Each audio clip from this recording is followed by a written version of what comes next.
In example 4, it's asked us to consider this sequence and write down the next two terms. So for part A, notice what's happening to the numerator. So here we are adding 4, adding 4, adding 4, adding 4. This is just a linear sequence, isn't it? So it's going to be 4n, and then the term before the 3 is a -1. That goes at the end here. That's on the numerator. What's on the denominator? It's plus 3 plus 3 plus 3. This is 3n. And the term before that, we'd take away 3 from that to get 2. That would be our sequence. And in fact, that is the answer to part B. But to answer part A, we could use this formula, or we could just use the pattern. So we'd add 4 to 23 to get 27, and then add 3 to 20 to get 23. And then after that, we'd add 4 to 27 to get 31, and then add 3 to 23 to get 26. And then for part B, that's what I've written over here. So that is 4n minus 1 over 3n plus 2.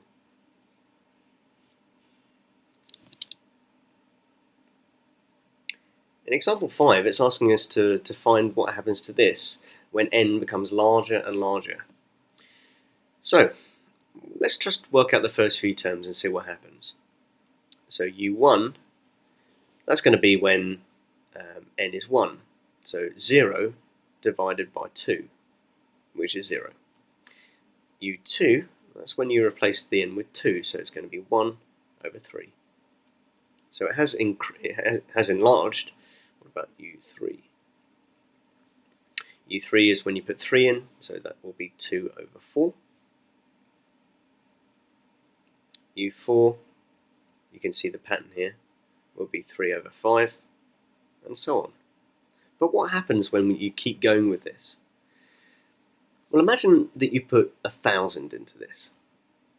u of 1,000 would be 1,000 minus 1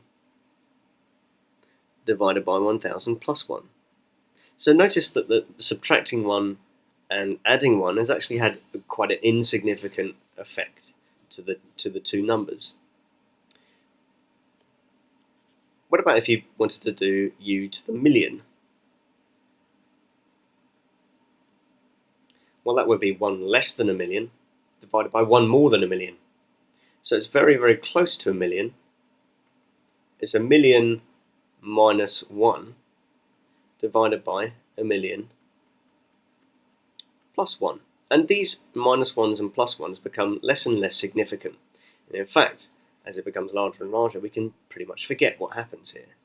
So that means that if we did u of 10 trillion, that would be closer and closer. So I'll write very large here. It gets closer and closer to a very large number divided by the same very large number, which gets closer and closer to 1. Well, I shouldn't really write equals 1. I should write approximately equals 1, because it will never equal 1. And what we can write instead is that un tends to 1 as n tends to infinity.